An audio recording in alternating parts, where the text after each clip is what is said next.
Tying this back into Journey to the West, Sun Wukong has the ability to become as tall as heaven. The appearance of the Oozaru harkens back to Sun Wukong's appearance and Toriyama's initial Goku design. Toriyama also bases the idea to an extent on King Kong. The original Kong was a smash hit in Japan, and the re-release in the 1950s is a key factor in the creation and success of the Godzilla franchise.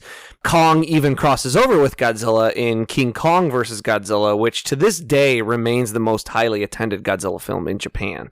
The two would cross paths again in 2021's Godzilla vs. Kong. There's even a lot of claims that Kong was actually Japan's very first kaiju. There's two films that lead most people to claim that Kong was Japan's first kaiju.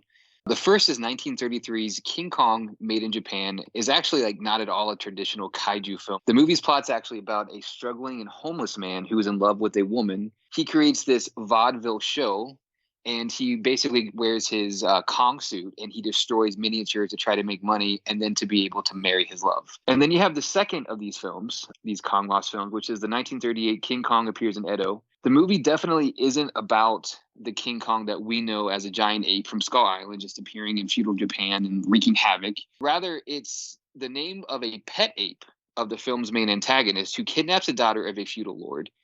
There's some publicity stills, and they've shown this Kong as both giant and human-sized, which is kind of adding to some of the confusion.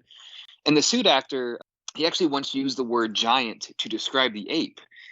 But that could easily just be a reference to the size of an ape as being able to kill a human. Though not certain, it's pretty unlikely that this was a true kaiju film. And again, unfortunately, like the previous film, was actually forever lost. And then furthermore, the second episode of Ultra Q features a pet monkey who winds up growing huge. And Eiji Tsuburaya reused the Kong suit from King Kong vs. Godzilla, but he actually added big ears and a tail. And at one point in the episode, it is referred to as Oozaru.